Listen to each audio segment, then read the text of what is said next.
20 now, and she is a very beautiful young lady. Amy likes music of all varieties and has season tickets to the Denver Center for Performing Arts for their Broadway series, which she really enjoys. She loves water and swimming. She tolerates horseback riding and is pretty good on a horse, frankly, for the level of her disabilities. She's also a member of a pottery cooperative. We have some pottery pieces here in the house that Amy has worked on. Amy lives here in our home, and she has a couple of very dedicated caretakers. In fact, one of them has been with her since she was 18 months old and is an exceedingly happy person. Even in the morning, she wakes up and she's happy and she's singing and she's just ready to get going and start her day. So she has a very rich, full life and has a lot of people in her life who love and appreciate her. We have 3 children who are all incredibly different and all incredibly special and fun and interesting in their own way. Our son is a year and a half older than the girls, and our twin daughters were a very rare type of twin. We have Meg, who's typical, and Amy, who has lots of challenges, even though they're genetically identical. That time period 20 years ago was a blur, honestly, with 3 small kids and 2 jobs, trying to keep everything together and learning about Amy and the challenges that she had and the resources. Children with special needs don't get an owner's manual when they're born. So we had to assemble that. Like many parents, when you first find out your child has a disability, you're looking for answers and you're looking for help. Someone reached out to us and asked if we would be interested in participating in Project Enrich. I probably would have driven anywhere for it, but it was particularly appealing because they came to your home. And having 3 small kids at the time, it was so much easier when therapy came to us. Tom and I are both doctors, and so our tendency would have been to medicalize it and to say, okay, it's therapy time, let's take her to a place for therapy. So one of the big lessons we learned from Enrich was how to do things not only in my home, but sort of in the course of things I would be doing anyway. So I have memories of the therapist would come and show us how to stretch Amy in the living room, and then we would sit around on the floor and do things together. When Enrich would come to the house, they'd include her siblings in the activities and whatever they were doing and try and find ways to integrate them into that, which was nice because we didn't have to find a place to put Meg, and it was more natural in that way. Project Enrich showed me that you could stimulate your child and help them grow and develop just in the course of everyday things that you would be doing anyway. And I think that was important for us to learn at a young age.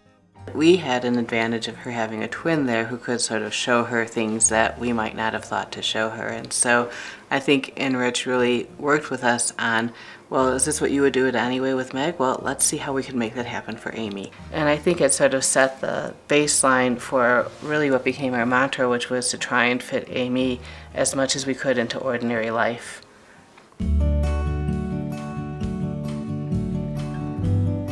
Because it was in the house, it did have a built-in bias that that's where she belonged, and that despite lots of people telling me that that's not where she belonged. So it was empowering to us to be able to have people show us silly little things that made our lives gigantically easier and really more natural, and gave us a grounding for going forward and the confidence to say, you know what, physical therapy just isn't something that Amy digs, and what works a lot better for her is to combine it with something that she does really like swimming, so that it's a win for both of us. And for her brother and sister who could then go to the pool as well. We did activities and therapies as play and as an entire family. Not only did it demystify it, but it also made it incredibly efficient and not scary.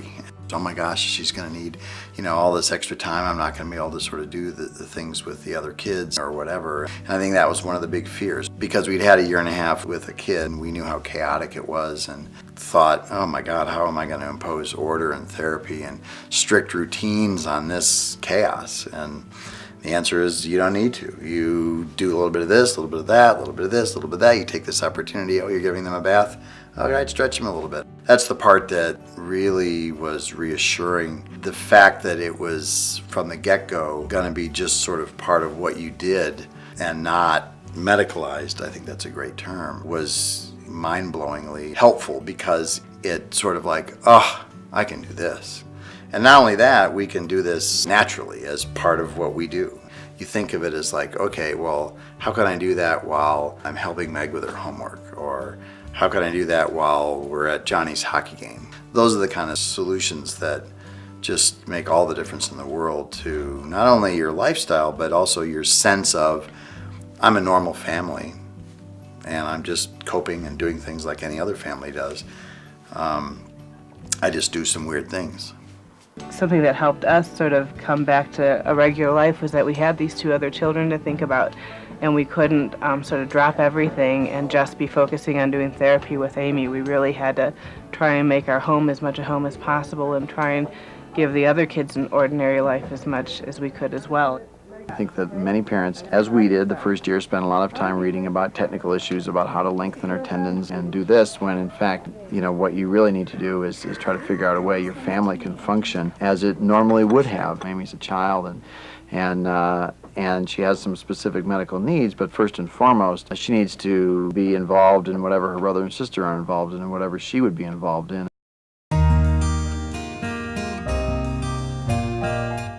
The therapists were enormously helpful, but it wasn't what they were doing to Amy or what they were taught in school. It was who they were. It was their experience of how other families had gone about facing these challenges and come up with creative solutions. And that just empowers you and gives you a lot of hope that you don't have early on because everything looks uncertain. They equip you with that attitude that says, it may not look like it's possible, but let's roll up our sleeves, let's figure this out. And set in motion that always, okay, we're gonna go on vacation, we're gonna do some hiking, we're gonna do some horseback riding. How are we gonna get it done? Not, oh, we can't do that, but what's it gonna look like? And that philosophy really sort of came from the people that we met early on who basically sort of said, yeah, you can do this. What's the big picture? What's the main goal? What's the prize you have to keep your eyes on? I distinctly remember our son and myself taking turns carrying Amy in her wheelchair down this incredible hike. Literally, there was a series of boards nailed into the wall of a very steep canyon, and I think most people would say, "You guys are nuts. Why would you want to do this?" And it's like, well, because we're a family and we do stuff together. To have this important philosophy, what do you want to do? Let's see if we can make it happen. Ingrained in us at such a young age, it ended up becoming our default mode, is that we wanted to say, we don't want this to dominate our life and to take it over. We want to figure out how it fits into our life. So that Meg and Jonathan's wishes weren't always secondary. One of the traditions we built very early on that I think was very helpful for us was that we would each year take either Meg or Jonathan on a trip, one of us, and then we'd switch the next year because so much of your life can be taken up taking care of Amy. And so it was good that we got in this habit of saying, I'm going to focus on you for 4 or 5 days and we're going to go do a mother-daughter trip or a mother-son trip. And it was a really nice tradition we had because it is a whole family and your other children are also very important. And you have to be sure not to lose not only your children but also your marriage. We had a very strict tradition of date nights once a week. One person in the project, Enrich, had a child with special needs, and I think that sort of started us realizing how much you learn from other families that are going through this and the support that you get just from having somebody who's lived your life experience to help you with that. We were extremely lucky early on to have lots of people who could mentor us, who'd been 10, 15, 20 years down the line, and who were just an enormous resource for emotional support, technical support, relationship building, and philosophic hand-holding on occasion. Gosh, we're really been beating our head against the wall, in this particular problem or whatever. Just to have somebody to commiserate with is huge. When there are issues that arise and things that we need to figure out, other families, 9 times out of 10, have the information we need more than any bureaucrats or programs. And even as a state legislator, I still reach out to people living with disabilities to figure out how to help Amy get what she needs. One of the things I remember from very early on was that And I think people still say this, oh, it's such a gift that you have a child with a disability. And we had about a year of saying, you can take this gift, can I return this gift? And as we've matured and sort of figured it out, we realize what the gifts of having Amy in our life are. And now, 20 years later, wow. There are just so many ways in which our lives have been changed and enriched by having Amy be part of our life, in terms of having a clear sense of what's important in life, identifying injustice in any form, related to disability or not, feeling empowered to try and help people. Part of why I'm in the legislature is because of Amy. I obviously consider myself a big advocate in the legislature for families and people with disabilities. No question, she's made me a much, much better and more empathetic physician because, I've lived it. And I talk about her a lot with families, because I can say, look, I know how you feel, and they look at me like, yeah, right. And I can say, no, I live with disability every day, and I get it. I understand, the sort of things that you're going through, and that's huge. And so, again, I think we see her effect on others as being, equally important as others' effect on her.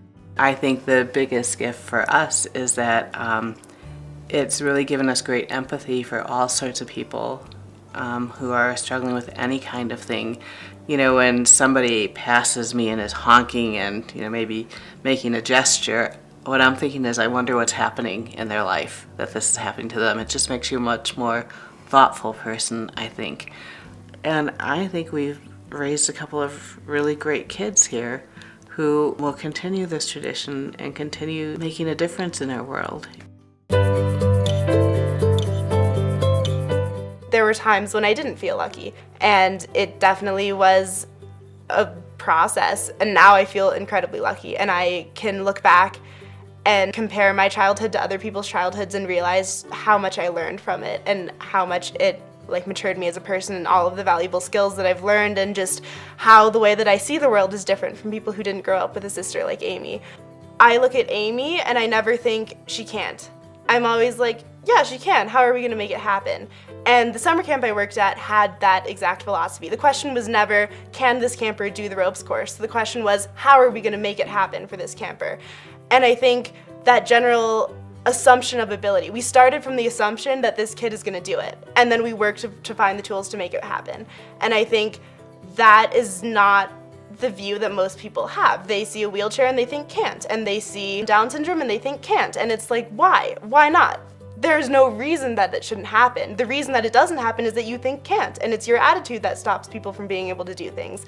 And so I think that's something that I learned from watching Amy defy people's expectations over and over and over.